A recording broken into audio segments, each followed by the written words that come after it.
Hello, everyone, and welcome to the MacKids Spring 2022 preview event. I am Mary Van Aken, and I'm the Director of School and Library Marketing at Macmillan Children's Publishing Group.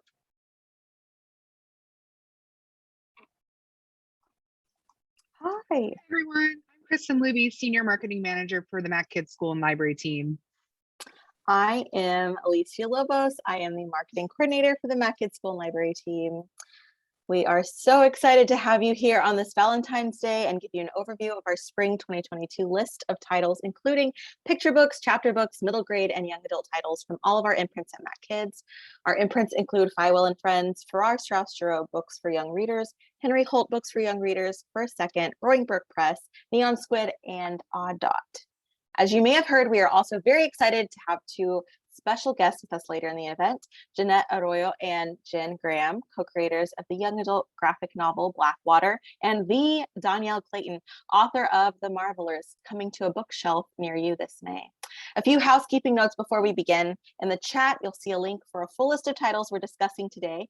This link was included in the reminder email you received from Zoom 1 hour ago. To download it, please open that email, scroll to the bottom, and click on the link located there. You can also download the title list by copying the URL on this screen into your web browser. In the digital review copy column for picture books and graphic novels, you can click through to read a digital review copy on issue. Please do not share these links as they are used for review purposes only. In the digital review copy column for middle grade and young adult titles, you'll find a link to request the book on NetGalley. As we only have 1 hour to present, this is not our full title list, and we want to welcome you to subscribe to our MacKids School and Library e-newsletter to keep up to speed with all of our new upcoming releases. If you are live tweeting today, please use hashtag MacKidsPreview. And now for some technical details. The audience is in listen-only mode, but we welcome any questions you may have. On the bottom of your screen is a toolbar with a section for Q&A. If you have a question or need technical assistance, simply click Q&A and type your message into the box that appears. We will do our best to respond to all tech-related questions during the event. Booklist offers closed captioning on all webinars. To enable or disable captions on your screen, please look for and click the live transcript icon on the toolbar. From there, you can select show or hide subtitles from the menu that appears. If you choose to enable subtitles, you can adjust the size of the captions at any time by selecting subtitle settings. Today's event will be recorded and the recording will be shared with you after the event. Finally, we expect all participants to maintain an atmosphere of respect and fairness. Anyone who violates the standard of behavior, including engaging in any form of harassment, may, at the discretion of the organizers, be immediately removed. And now, without further ado, I'm going to introduce Brian Geffen, who is going to in turn introduce our first special guest. Brian Geffen is a senior editor at Henry Holt Books for Young Readers, an imprint of the Macmillan Children's Publishing Group.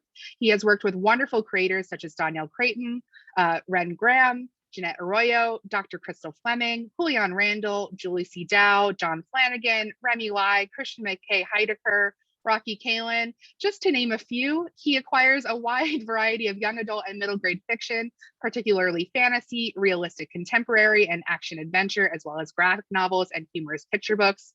Born and raised in Queens, New York, Brian is a fan of traveling, eating, late 90s hip hop, and learning foreign language. Welcome, Brian, and thank you for having conversation with our special guests today. Thank you, Chris, and thank you so much, Booklist, for having me, and thank you all for being here. Nearly 4 years ago, I was very fortunate when two fellow Holt editors, Mark Podesta and Rachel Murray, put a fantastic webcomic on my radar.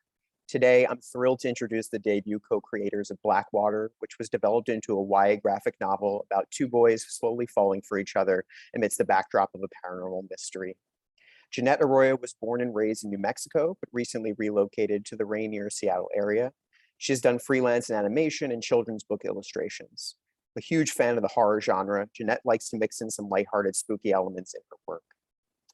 Ren Graham is a fiction writer and illustrator currently residing in the rainy Pacific Northwest.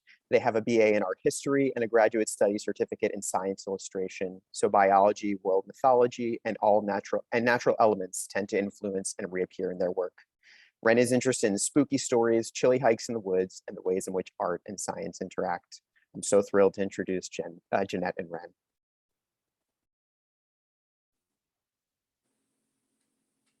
Hello, Hi. I'm Jeannette. And I'm Ren. So we're going to be talking a little bit about our writing process and about how Blackwater came to be. So we've written together for years now, and it's always been a really collaborative process. So we always kind of start with rough character ideas that kind of strike our interest. And then we will write together, and depending on which scenarios catch our interest and which characters have chemistry, we'll either decide to flesh it out or maybe shelve it until we decide what we want to do with those certain characters and scenarios. So that's kind of how we begin and develop a story. Mm-hmm. And every step of the process is very collaborative. We contribute both to the character designs, the voices, the dialogue of these characters, and all of these interactions that we create are mutual and very much a collaborative process. Yeah, so the characters in Blackwater, which the main ones are Tony, Eli, and Marcia, they're actually pretty much a decade old at this point. It was basically about finding the right time and place to tell the story. So we both enjoy the horror genre a lot and supernatural elements, so it kind of seemed like a natural fit to combine these things we're interested in with these characters who are, it's a coming of age story, so it seemed kind of fun to combine those elements. And it's also a story about ghosts and werewolves and more about characters interacting, changing, and growing. Mm-hmm. We definitely like the very grounded approach to supernatural elements. So yeah, it's more a story about people than spooky things. Yeah. So this gets into how we decided where the story would be set. So Blackwater is set in a small town in Maine, also called Blackwater. The environment is pretty drastically different than where Ren and I grew up. I was born in New Mexico and raised there, and Ren grew up in California. Very deserty. Yeah, so very warm and deserty. So this kind of cold and desolate idea of what we thought New England was seemed like the perfect setting for kind of a spooky story.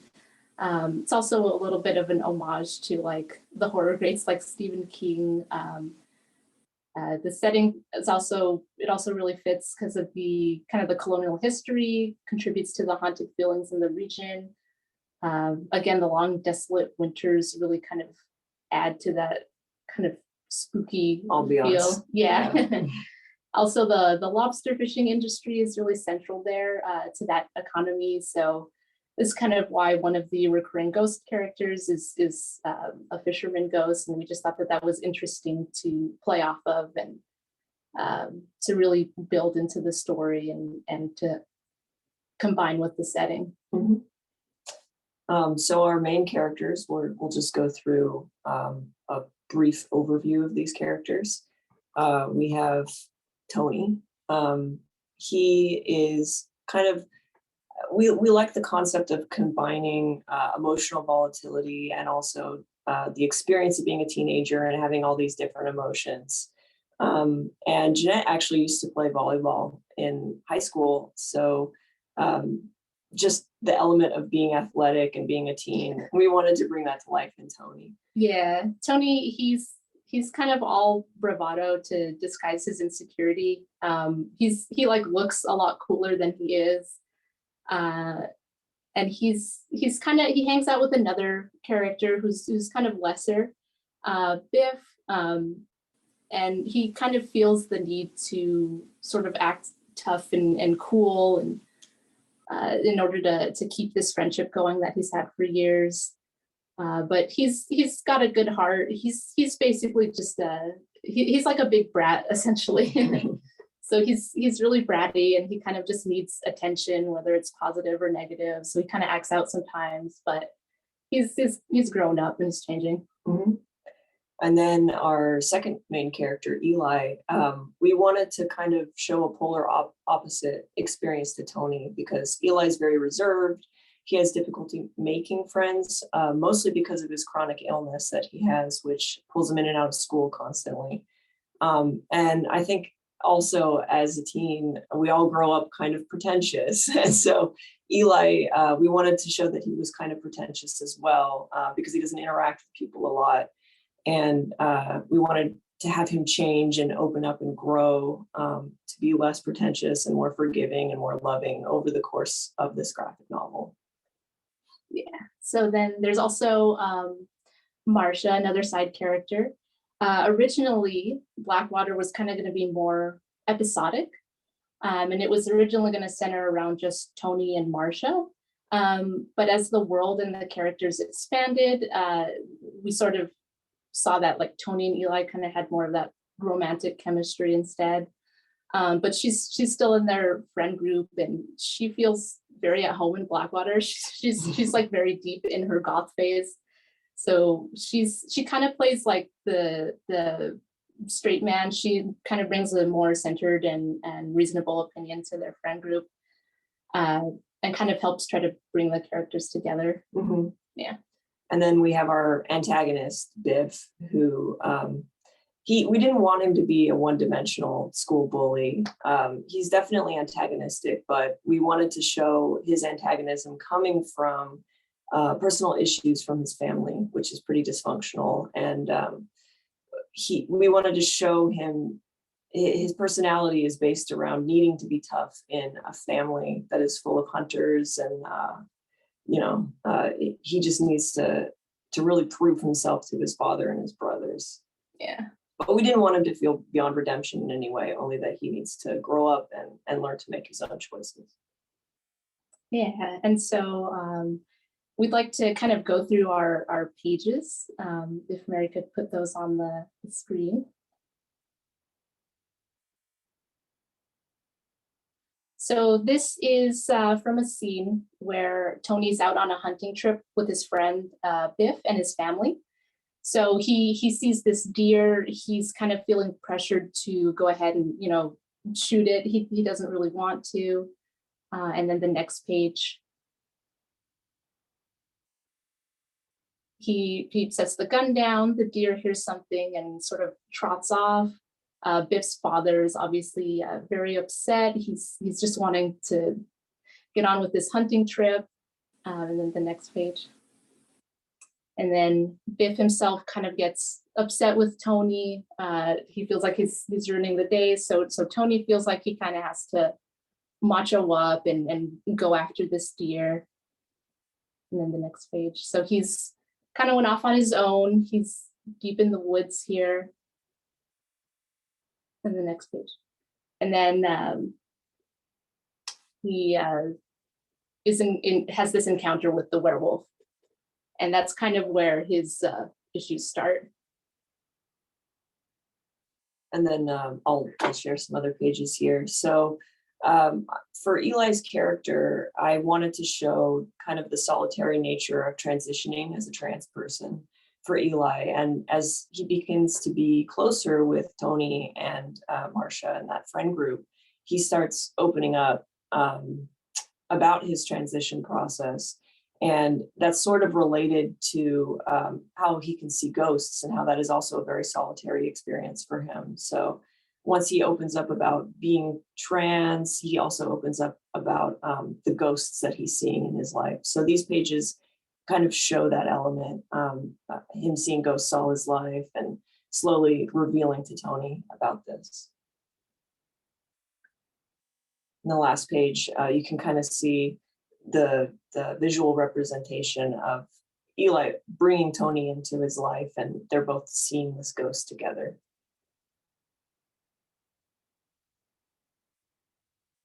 And I don't know if we mentioned this earlier, but we alternate also in drawing the chapters. So the pages that I presented, that was drawn by me, and then the pages Ren presented was drawn by them. Mm-hmm. So we try to keep it very collaborative between us. We write everything together, and then we alternate even with the art.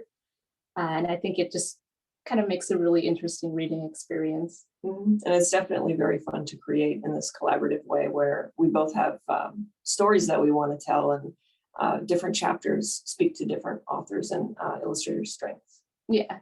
So that's kind of a brief summary of Blackwater, and we hope you enjoyed. Yeah, thank you very much. Thank you so much. Thank you so much, Jeannette and Ren. We loved having you on. All right, everyone. First up, We are going to book buzz about some wonderful picture books. Okay, so first we have School is Wherever I Am by Ellie Peterson. Ellie had been teaching for 20 years when the pandemic closed her school district last spring. Seeing the empty hallways and having her classroom confined to a computer screen was incredibly disheartening for her. However, it wasn't long before her students shared experiences. They shared experiences they were having outside the classroom. Stories they were writing, recipes they had made, board games they'd discovered, birds they'd never seen before in their own backyards. They were inspiring each other and Ellie. Together, they realized that learning happens whenever you have an open mind, and that school can truly be wherever you are. This book is an ode to that experience. This charming, thoughtful picture book explores learning, adventure, the ever-expanding definition of school, and the thousands of things you can discover outside of a classroom. Ellie Peterson is the author and illustrator behind How to Hug a Pufferfish. After almost 2 years of tumultuous schooling, inside and outside of the classroom, this picture book is a great positive reminder that learning can happen anywhere. So cute. Okay, next up we have Smile Sofia by Skylar Amman. This smart, relatable picture book features Sofia, a budding paleontologist who just doesn't see any reason to smile. After all, there's no correlation between smiling and finding dinosaurs, which is very serious business. Over the course of the day, her frustration grows as all the adults in her life keep telling her to smile, but in the end, Sofia only smiles for herself when she finds something worth smiling about. This book falls perfectly into the social emotional learning space, as it shows kids that being focused and doing what makes them happy is more important than pleasing other people. Author and illustrator Skylar Amman shares Sofia's passion for fossils and has included some fun science and dinosaur back matter for other young paleontologists. Up next, we have The Whale Who Swam Through Time, written and illustrated by Alex Boersma and co-authored with Nick Pienson. This sweeping nonfiction picture book explores the 200-year lifespan of a bowhead whale, the changing environment that surrounds her, and the role humans have played in her changing ecosystem. Nick Pienson is the curator of fossil marine mammals at the Smithsonian Institution's National Museum of Natural History in Washington, and Alex Boersma is a Canadian scientific illustrator living in Chicago. With gorgeous, detailed, and striking illustrations, this well-researched and thoughtfully curated nonfiction story captures the magic and beauty of the natural world, while also providing a thoughtful account of how humans have impacted our changing ecosystems and a call to action for protecting the environment. This one is so beautiful.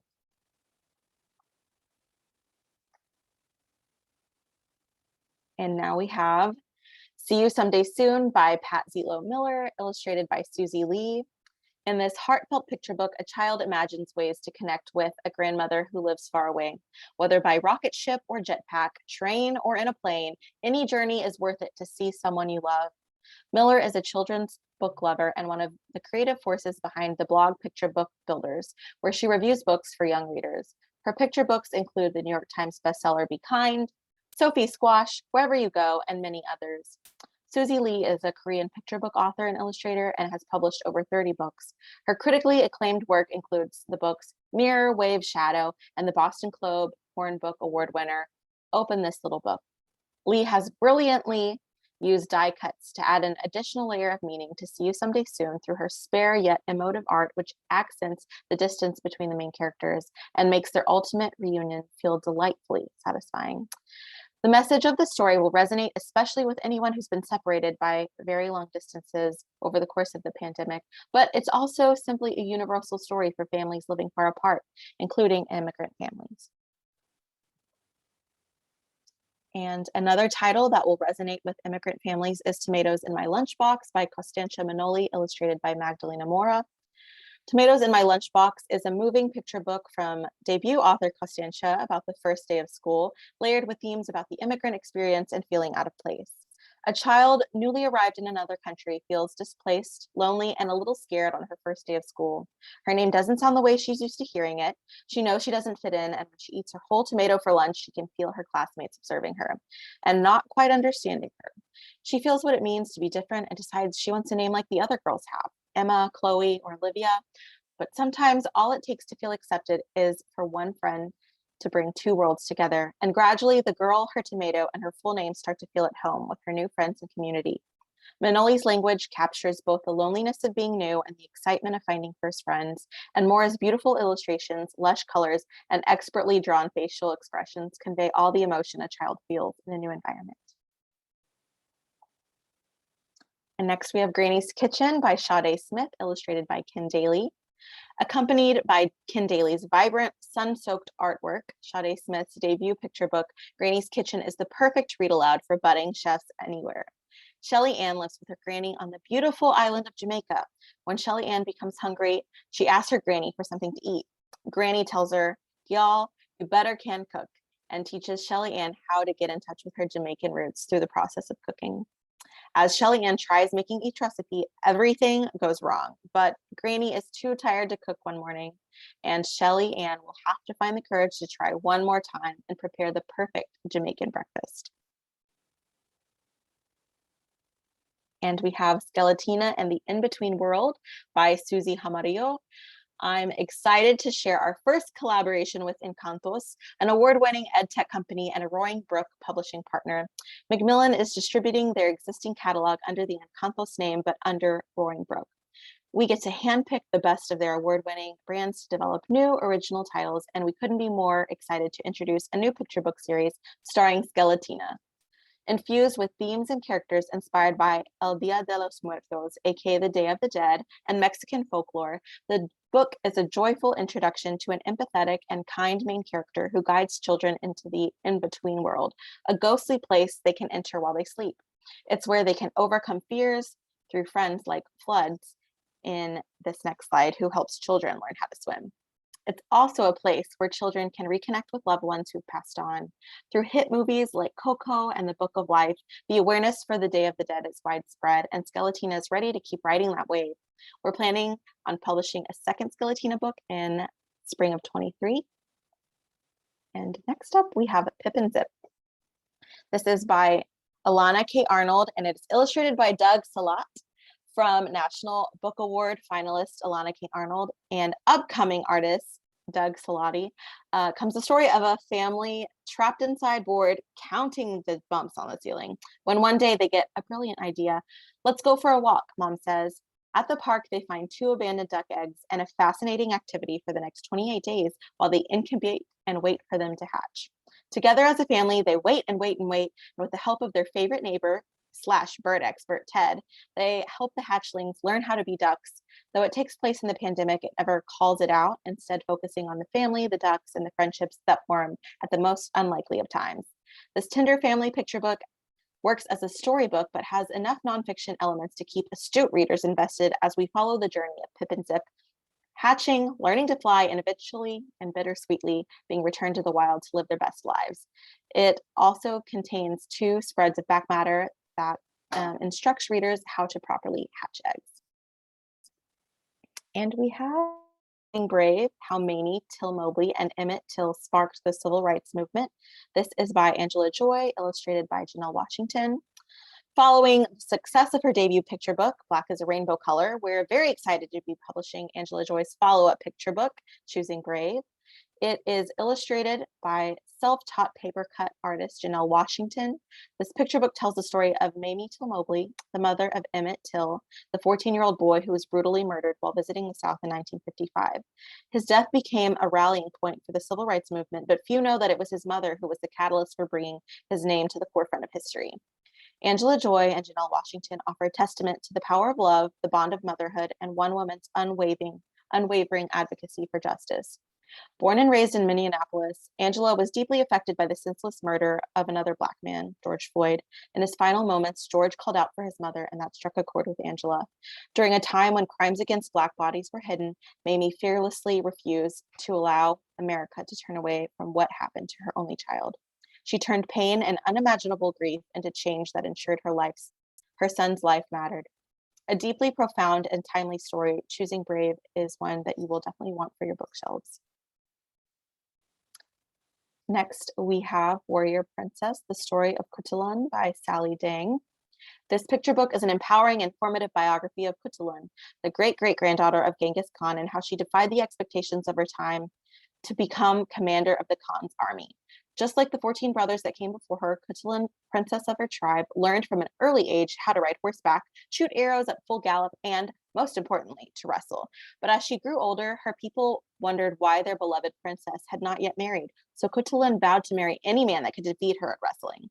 Though she remained undefeated, Cuchulainn felt duty-bound to throw a match to end the rumors and restore her honor to her family. But when the day arrives, Cuchulainn's heart is torn. In the heat of battle, could she make the decision to become a wife and not a warrior? This story is an inspiring tale of a princess who realizes that sometimes the best way to serve one's community is to stay true to oneself and defy their expectations. This book is brought to life by Sally Ding's lush, sweeping paintings and additional back matter about Cuchulainn's life. And we have The Cookies Still Sing by Karina Nicole Gonzalez, illustrated by Crystal Quiles. The Cookies Still Sing is a powerful story about home, community, and hope, inspired by the rebuilding of Puerto Rico following the devastation of Hurricane Maria on September 17th. Every morning, Elena climbs up the ladder to the rooftop where she is greeted by Abuela's mango tree. Covered in ripened mangoes, the tree provides Elena and her family delicious food and even a cooling shade on the warmest days. At night, cookies sing to Elena from the mango tree, "Cookie, cookie," their song familiar to everyone on La Isla del Encanto, Puerto Rico. It is this song that tells us you are home, but home suddenly changes when a hurricane threatens to destroy everything that Elena knows.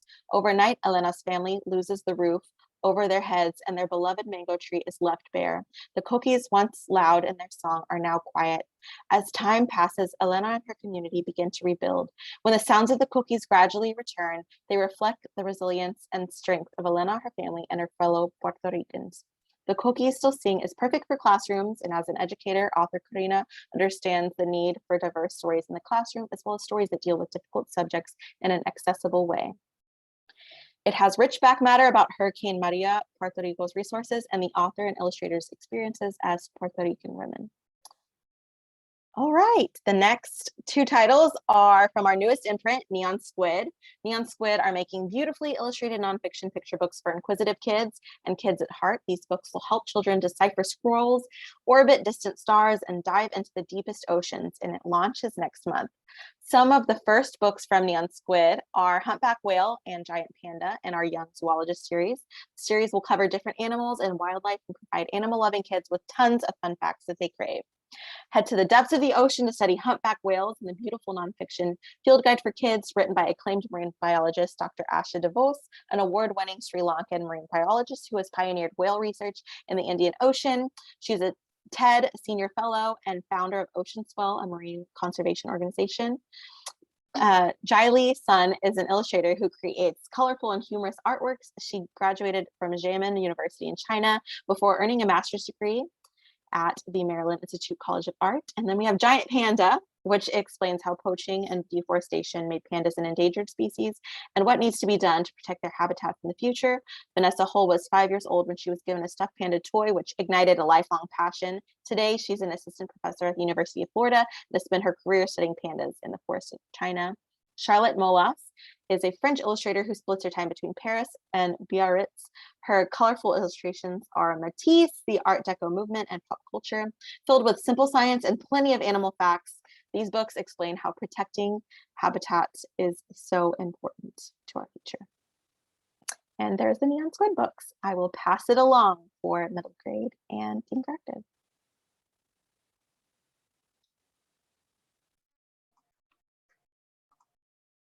Hello, everyone. As we move on your spreadsheet, you'll also see more popular and best-selling continuing series of picture books and even more must-read picture books. So please take time to browse that spreadsheet. We're so excited about all of these books releasing this spring.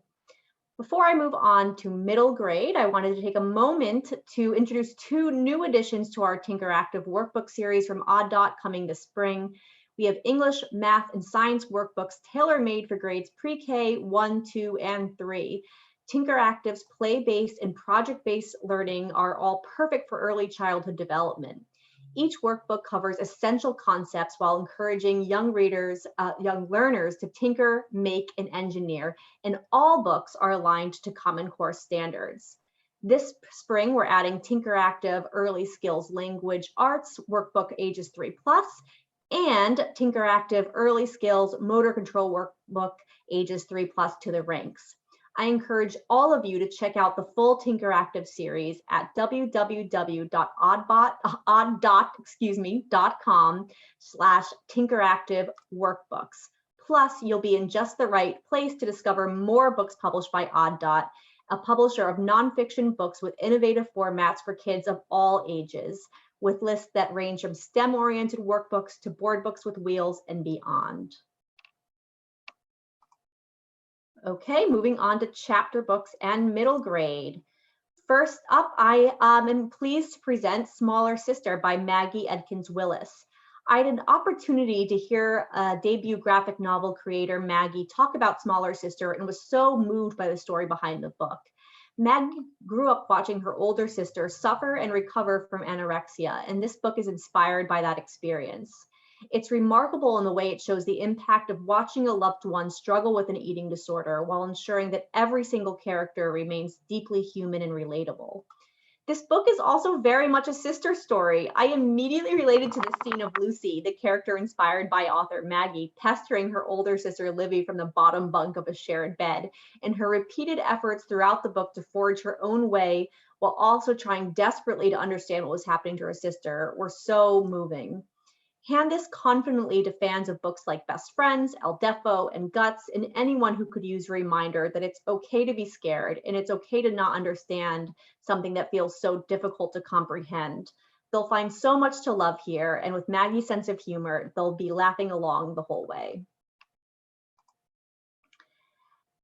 Moving on to Every Bird a Prince by Jen Reese. A Game of Fox and Squirrels by Jen Reese was one of my absolute favorite middle grade books of 2020. Jen writes books that step into the fantastical to explore real world issues, and where A Game of Fox and Squirrels, a game comes to life to help a girl cope with issues of domestic abuse. In this book, Jen develops a truly jaw-dropping bird kingdom, which serves as a space her main character needs to explore what it means to be asexual and non-gender conforming.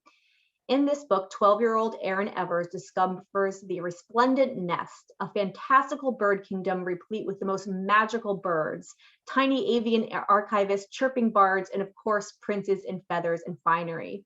Erin is soon joined by Alex Ruiz, one of the most popular kids at school, who is also figuring out his place in the world. And together they must protect the resplendent nests from the insidious frostings, mysterious beings whose whispers echo many of the things Erin thinks about herself. We are so thrilled that Jen is back with another book, and this one is every bit as empowering as A Game of Fox and Squirrels.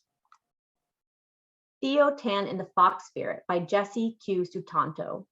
Jessie is a debut middle grade author, but you would never know it. With Theo Tan in the Fox Spirit, the first in a duology, she has crafted an adventure story steeped in magic that doubles as an exploration of grief and healing and friendship, as well as an introduction to elements of Chinese mythology. After being bullied in school for his Chinese heritage, our main character, Theo Tan, prefers to have as little as possible to do with his heritage. But everything changes when his beloved brother Jamie dies and Theo accidentally inherits Jamie's fox spirit, Kai. The chapters are narrated alternatively by Theo and the fox spirit Kai, who has a delightfully snarky voice that had me eagerly awaiting every chapter spent with him. Theo and Kai do not get along, but when a mysterious notebook suggests that something very weird is going on at Jamie's internship with the prestigious Reapling Corps, Theo and Kai have to work together.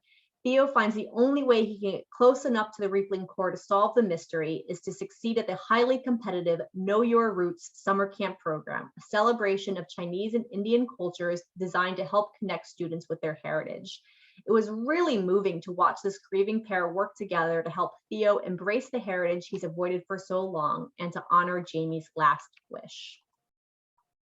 You Are a Champion by Marcus Rashford. If you are a soccer or football fan, you definitely know who Marcus Rashford is. If you are not a soccer fan, I recommend giving his name a quick Google. He is so much more than a soccer player, and his efforts to end childhood hunger, particularly during the pandemic, has been inspirational to watch.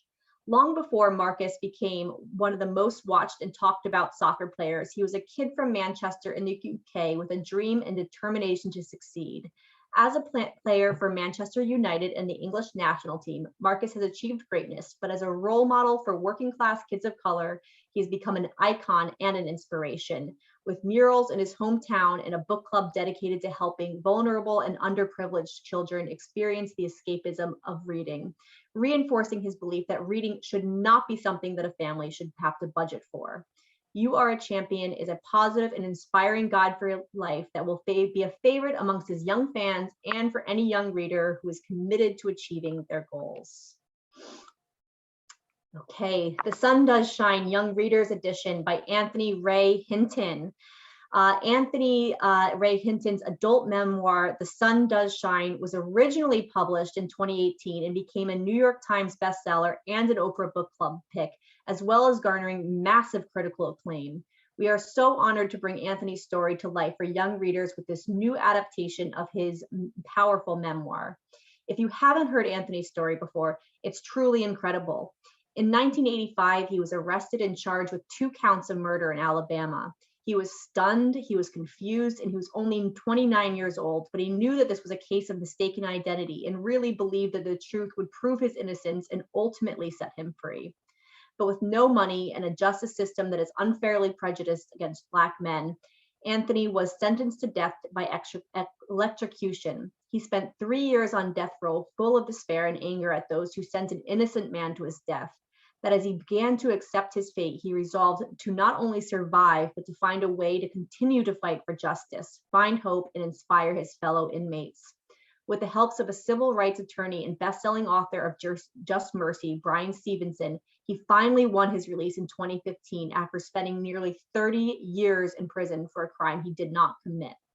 This book is an absolutely extraordinary testament to the power of hope, even in the darkest of times. And Anthony's story shows you, while you can take away a man's freedom, you can't take away his imagination, humor, or joy.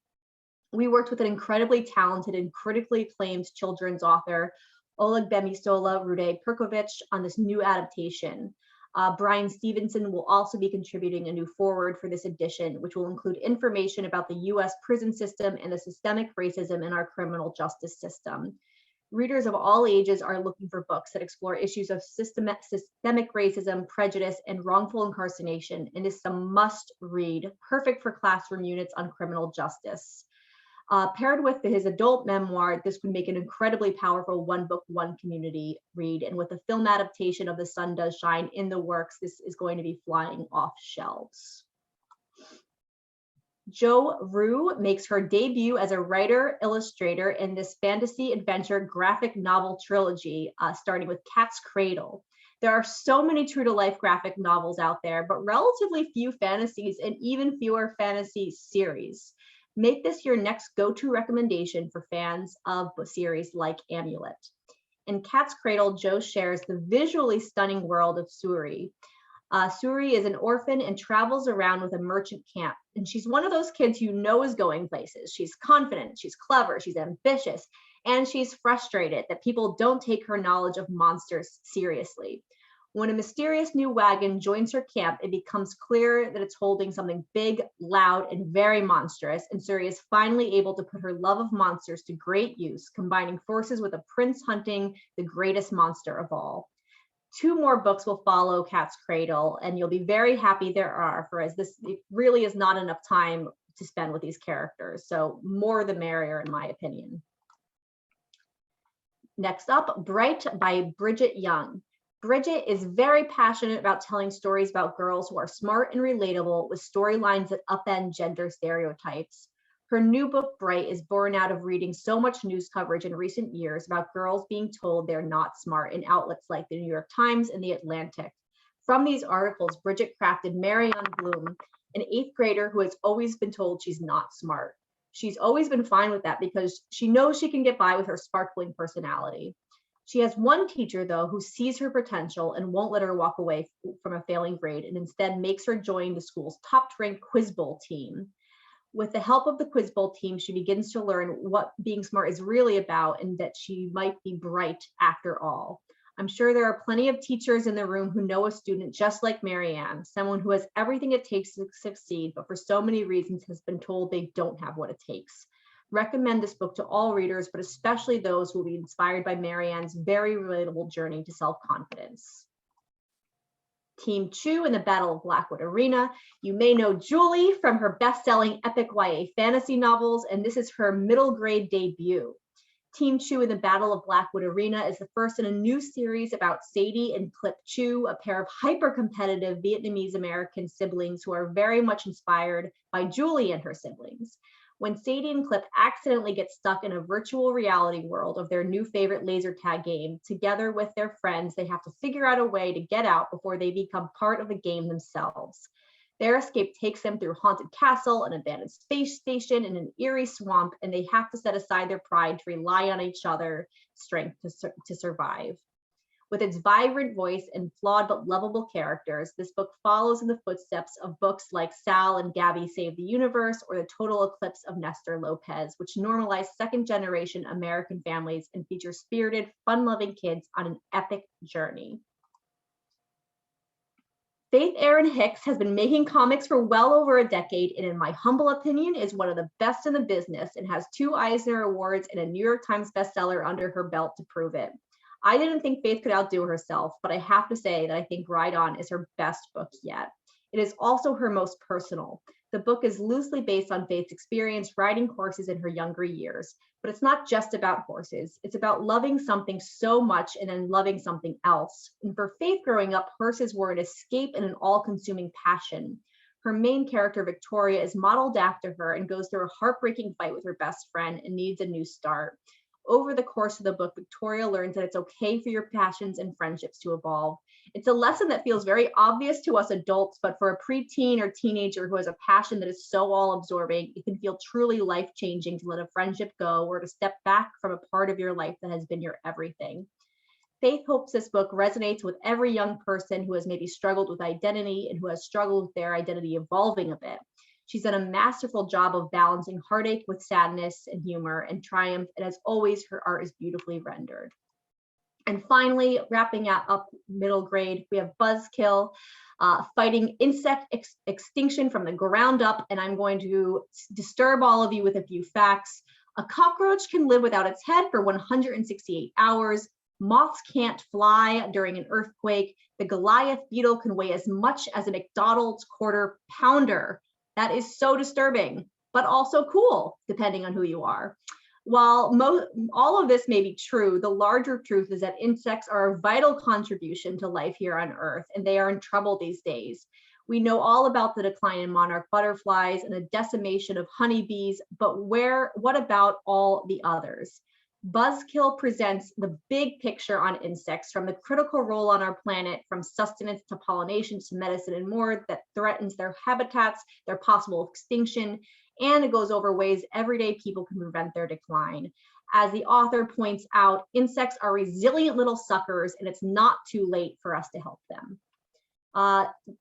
We have many popular and best-selling series continuing, which you can see again in our title spreadsheet, as well as other books that are all available on NetGalley. So please do check out that title list and request digital review copies today.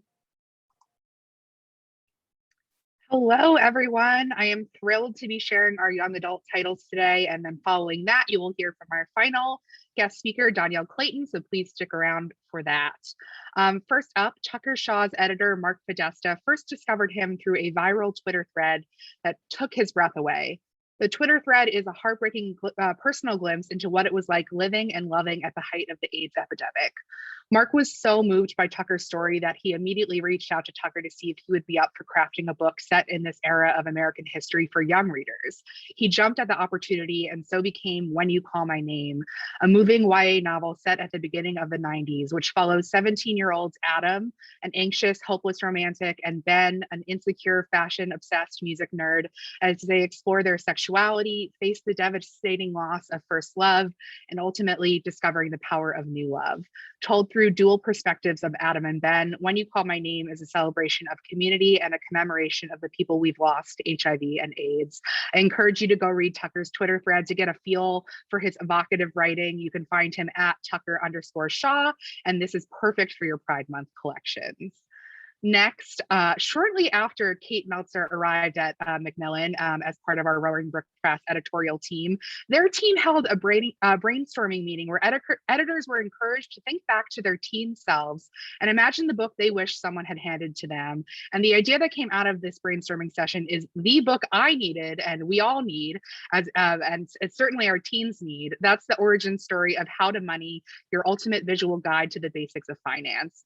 We really hit the jackpot with this amazing writing team headlined by Jean Chatzky and her crew at Her Money. Jean is a New York Times bestselling author, the Today Show's financial expert, and a smash podcast host who has made it her life's mission to demystify money.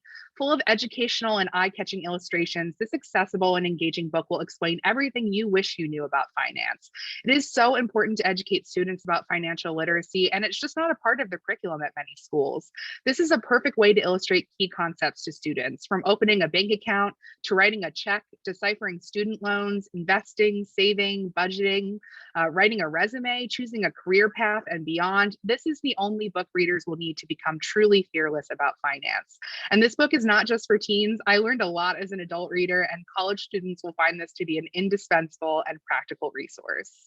Next, Andrea Mosqueda's debut YA novel, Just Your Local Bisexual Disaster, will hook readers right away with its wonderfully funny, fresh, and unique teen voice and its relatable friendship dynamics, perfect for Becky Albertalli fans. Andrea is a Chicana writer, and her book is set in the Rio Grande Valley in Texas, right on the Mexican border, and features a predominantly Latinx cast, starring our main character and self-proclaimed bisexual disaster, Maggie Gonzalez. Maggie needs to find a date to her sister's quinceañera, and she is torn between three equally messy options that will force her to confront new and old feelings for her best friend and first crush, Amanda, her ex-boyfriend, Matthew, who refuses to stop flirting with her, and Danny, the new girl at school who has her own romantic baggage. And on top of this absolute romantic disaster, she can't stop thinking about the uncertainty of her own future plans and how they will affect the people she loves. This novel checks all the boxes of an extraordinary coming of age story, a protagonist that you love and root for even as she makes mistakes, a cast of characters that are well-rounded and compelling, and a strong emotional core at the heart of this novel that makes you care deeply about these characters. This debut is a real standout. Andrea Mosqueda is an exciting new talent and a writer to watch. Next, drawing from her Filipino heritage, as well as her experiences growing up on the south side of Providence, Rhode Island, and losing a friend as a teen, author Reese Nielsen crafts an absolutely spellbinding read in her debut novel, Deep in Providence. This is a grounded fantasy starring four best friends, Inez, Melania, Natalia, and Jasmine, who grow up in a working class neighborhood in Providence and stand by each other through thick and thin, sometimes with the help of a little white magic. Then tragedy strikes when Jasmine dies in a car accident, tearing their world apart. With her three friends, when her three friends sense her lingering spirit, they turn to magic to bring her back to life, no matter the cost. Reese Nielsen has paired the suspenseful, moody atmosphere of the Hazelwood with an emotionally nuanced exploration of real-world issues and complex friendships. The voices of these characters are seamlessly woven together to explore sexuality, queerness, gender, and race. The fascinating Filipino-inspired magic in the story doesn't offer a fantastical escape. It is firmly grounded in reality and rooted in the natural world. The magic in the story is a means for the characters to confront and overcome their grief and loss. The friends in this story believe true magic happens when you want the same thing for each other badly enough. And this is a story about 14 girls claiming their power. The magic of this read absolutely resonates beyond the page. Next, We All Fall Down is the first book in a new dark fantasy duology about power, revolution, the danger and the magic of storytelling, and the untold costs of keeping magic alive. From popular series like Black Mirror and Stranger Things to films like Get Out and It Follows, it's clear that readers are clamoring for smart, socially aware fantasy, and this is the book to hand to those readers. It's perfect for fans of bestselling author Aidan Thomas, who says We All Fall Down is a unique dark fantasy where science and magic coexist in an intricate game of cat and mouse.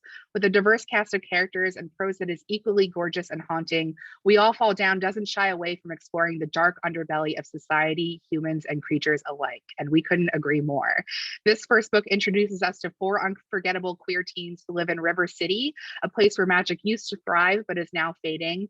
Our four teens must reignite the flow of magic through their world. This genre-bending fantasy is so unique, it examines the complex network of pain created by power differentials, even between people who love each other. Rose's writing is spare, elegant, and melodic, elevating their high-stakes fantasy stories to make for a truly special read that will have readers clamoring for the sequel, A Pocket Full of Posies, coming in winter 2023 and picking up immediately after this book's action-packed ending.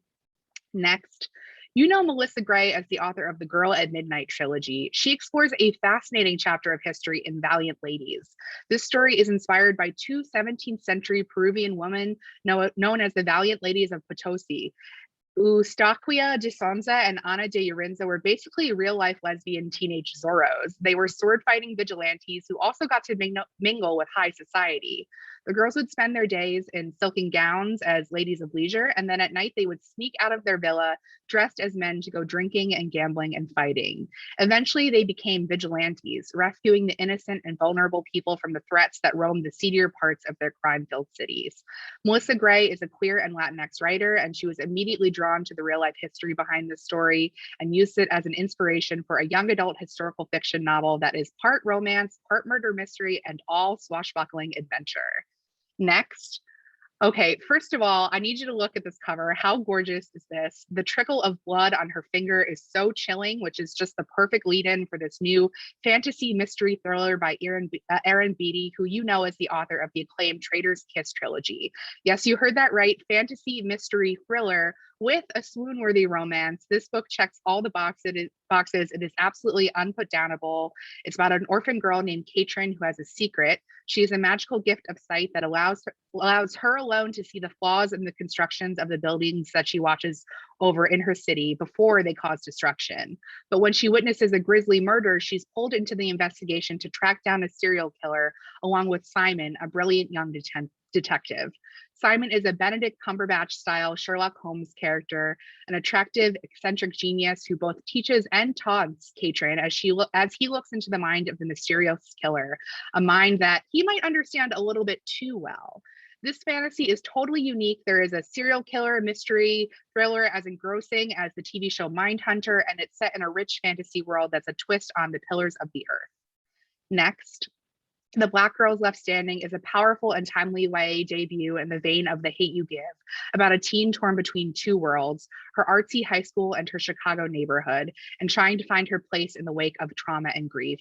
16-year-old Beau has dreams of being an artist one day and leaving the Chicago projects where she's grown up. When Beau's older sister Katya is killed by an off-duty police officer, there's only one witness, Katya's boyfriend Jordan. Beau is determined to find out what happened that night, but she'll have to find Jordan, who has conveniently disappeared, to get the answers she needs and the justice she seeks for her older sister. She sets up a Twitter account to gather anonymous tips, but the more that Beau finds out about her sister's death, the more danger she finds herself in. Debut author Julia Goodman was born and raised in Blue Island, Illinois. She has her MFA in fiction writing and has received several awards and scholarships for her writing. She brings the city of Chicago to life in a big way in this novel, illuminating neighborhoods and communities that are often left out of stories about Chicago. And this book celebrates the complexity and diversity of Black communities, as well as shining a much needed light on police violence against Black women. Next. Emily Bronte's iconic novel has been masterfully remixed by British fantasy award-winning author Tasha Suri, taking the haunting aesthetic and heartrending Gothic romance from the original text and skillfully blending it with a lesser-known but incredibly important chapter of history. And spoiler alert, unlike the original, Tasha's vision of Wuthering Heights ends on a hopeful note for our heroes, Catherine and Heathcliff. This will be the fourth book in our Remix Classics brand, which launched in September 2021 with A Clash of Steel, a Treasure Island remix by C.B. Lee, and So Many Beginnings, a Little Women remix by Bethany C. Morrow. And it continues this march with The Travelers Along the Way, a Robin Hood remix by Amina May Safi. This collection of standalone historical YA novels takes a classic story and gives them an entirely new historical context, providing teens with both a series of fun, engaging reads, as well as taking a subversive look at what our society has deemed classic, works that are overwhelmingly cis, het, white, and male. The remixed classics books are specifically written for readers who've never seen themselves represented in classic literature and historical fiction. What Souls Are Made Of follows Heathcliff, the abandoned son of a Lascar or Indian sailor, and Catherine, the headstrong daughter of a mother that nobody dares talk about. The two teens find solace in each other, sharing the half-remembered language of their Indian heritage and escaping into the moors to just exist for a while. But their bond will be tested when societal expectations and cruelty threaten to tear them apart forever. The historical context at play here involves the British colonization of India. It wasn't uncommon for white men to settle there and have mixed race children, and if the children were able to pass as white, they were often sent to England to be cut off from their Indian heritage and assimilated into quote unquote proper society. Tasha Suri, herself a British author of Indian descent, has breathed new life into this much loved work, as well as shining a light on a hidden piece of history. Nigerian-Canadian writer Louisa Onome perfectly captures life as a first-generation Nigerian in her new book, Twice as Perfect. For 17-year-old Adana, life is all about being not just perfect, but being twice as perfect as everyone around her.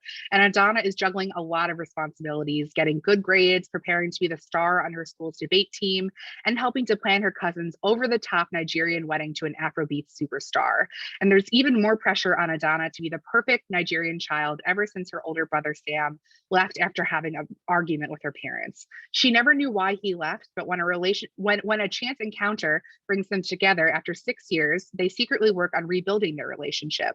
And when Adana learns that her brother, who was supposed to be an engineer, chose to follow his passion for poetry, which her parents viewed as impractical, she begins to realize that it may be okay to consider her own happiness and put herself first. There's so much to love about this book, including a compelling teen voice, a dynamic cast of characters, authentic Nigerian culture, and the wedding to end all Nigerian weddings. Think Crazy Rich Asians, over-the-top extraness. And most of all, I love the message at the heart of this story that it's okay to not be perfect.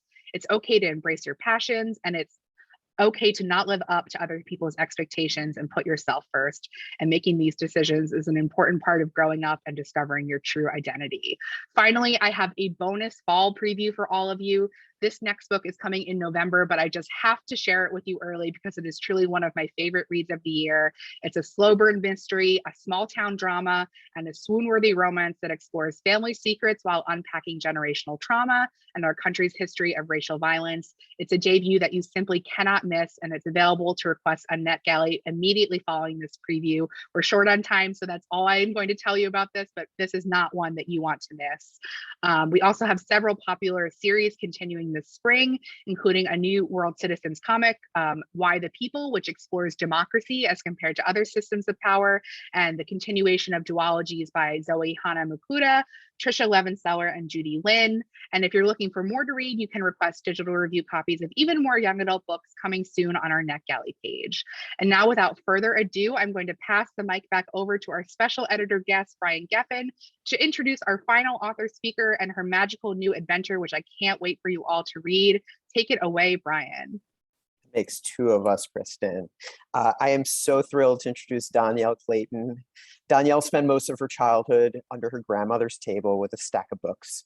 She hails from Washington, D.C. suburbs on the Maryland side, and she is the New York Times bestselling author of the Bell series, Shattered Midnight, co-author of Blackout, and the co-author of The Rumor Game and Tiny Pretty Things duology, now a Netflix original series. She taught secondary school for several years and is a former elementary and middle school librarian. Shout out to the librarians and among us in this room.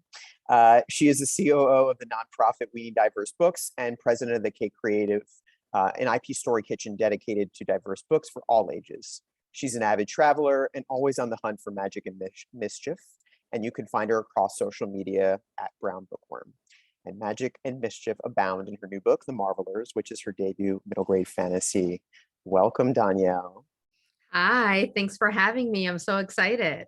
I'm so excited to be here. So I want to dive right in, and I'm going to go with a big question. So I'm sure the room wants to know, where did the seed of the idea for The Marvelers begin? It began with my students. I used to be a elementary and middle school librarian. Shout out to all the wonderful librarians in East Harlem, New York. And I was servicing a community of children that were from all over the world. And as I was trying to get them to fall in love with books and fall in love with fantasy, they ran up against lots of resistance because they didn't see themselves. They didn't know that they could possess magic as well. And so I wanted to create and to write into this big perennial, which is the magic school story in our genre, and make sure that all of the children of the world could find their place there, because they already came from homes full of magic. And I wanted them to be able to come together and have deeper conversations about community and what happens when we all have magic. How do we work together? And so it really came out of working with my students, which was really exciting, and I miss them. I love that. And I'm sure it speaks to everyone in the room here that it really started with your past students. I'm also seeing a lot of love in the chat for The Bells and your other YA books. And as everyone here seems to be very, very familiar with, you have written numerous YA books, but this is, as I mentioned, your debut middle grade. So I'm wondering what drew you to writing for this audience, and was it a challenging transition? Tell us a little bit about that process. Well, a lot of people don't realize, but middle grade is my first love. It is, for me, the most important space that one can write into. It's where we build imaginations. As an elementary and middle school librarian, I saw imaginations grow and imaginations stifle. I saw the power of books, the power to be able to help a kid develop a relationship with literature and then help their literacy. So for me, middle grade is the most important, one of the most important genres there is in age categories, because here's where we grow our adults, right? In this place, plant the seeds. So I always wanted to be a middle grade writer. I got kind of lucky coming into YA first, pushing down on all the angst and the drama, right? Because that is what YA is all about.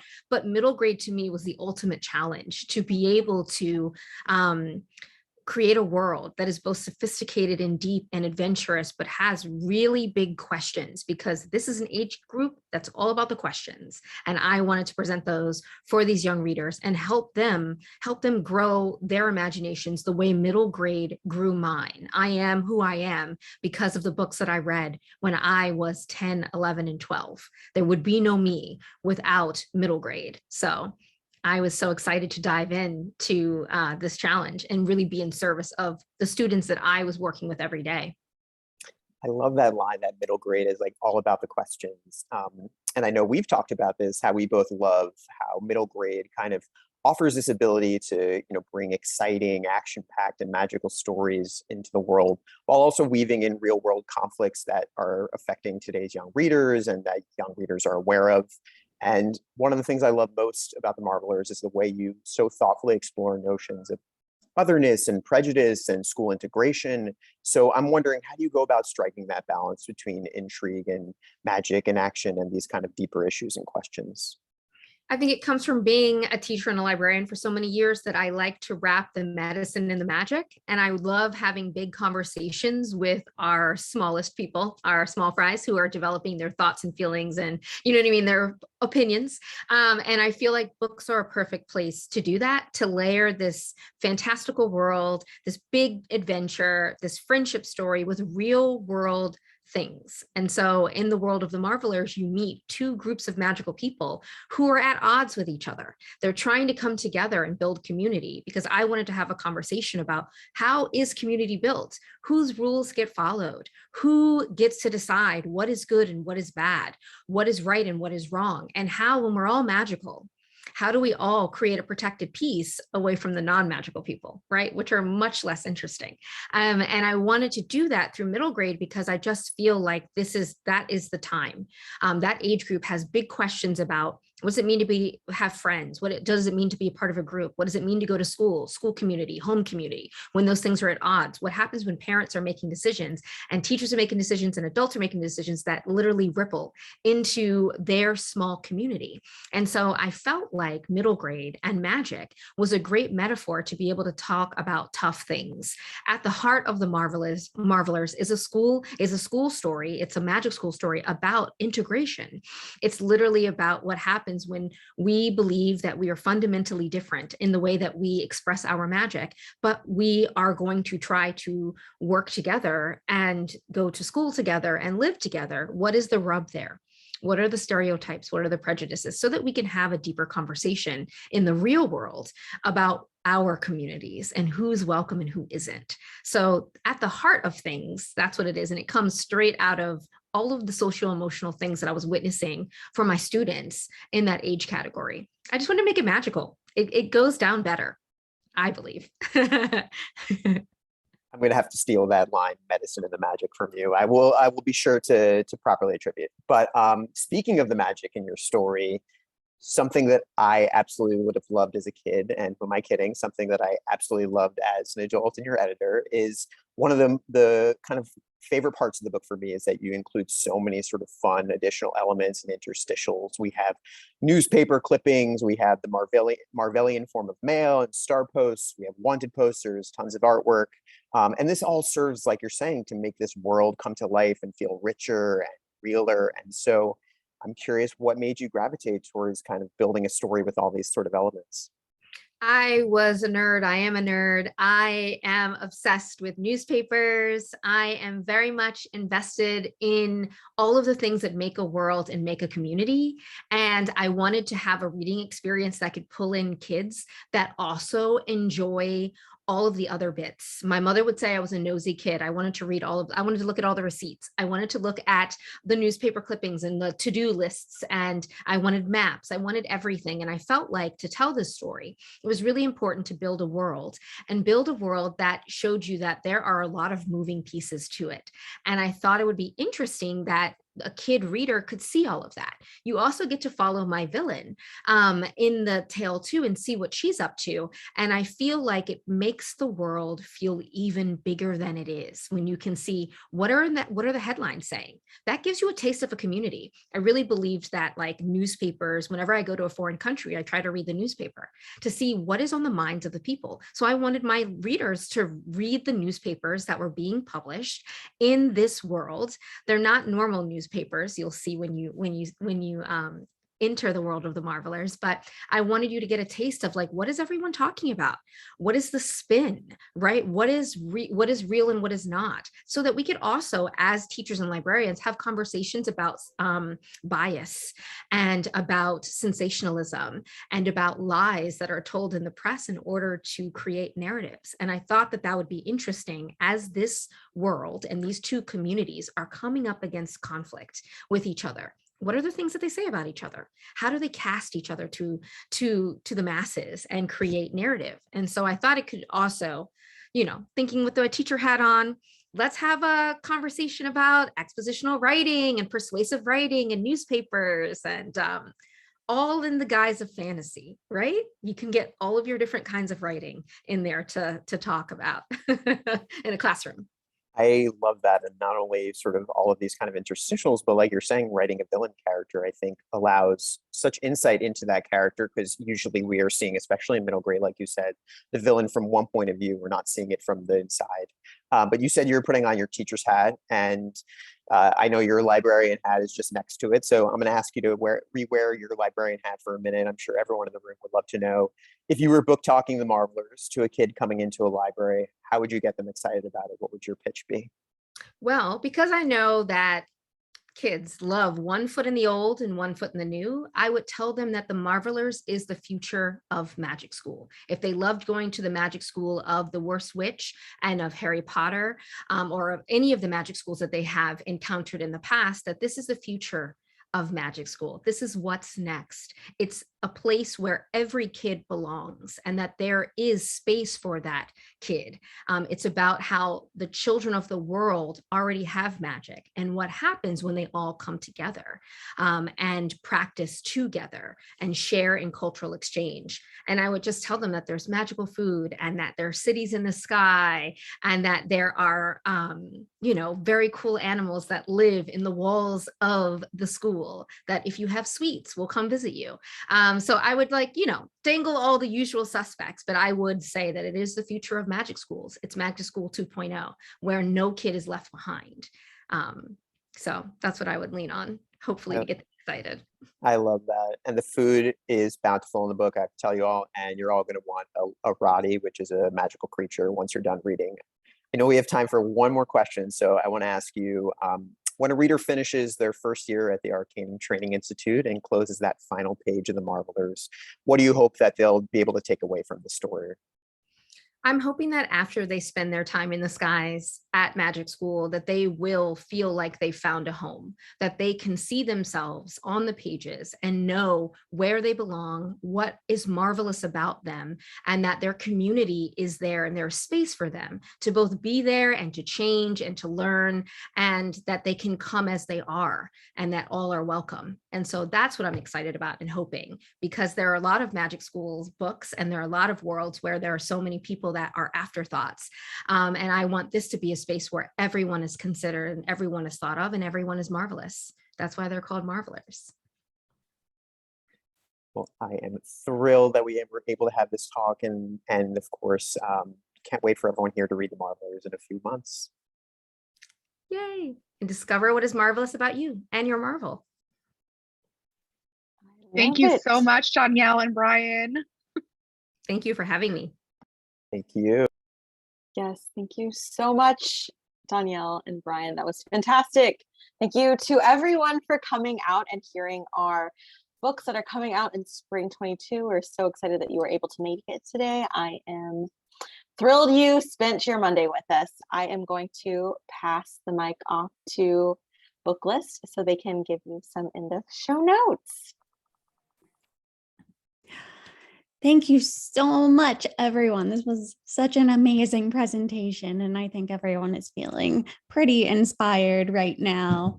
So, an official thank you to Jeannette, Ren, Dhonielle, Brian, and of course, the MacKids School and Library team. Tomorrow, all attendees will receive an email containing links to the slides, title list, certificate of completion, and video recording. For more about Booklist webinars, be sure to visit booklistonline.com/webinars, where you can view archives of past webinars and register for upcoming ones like what you see here.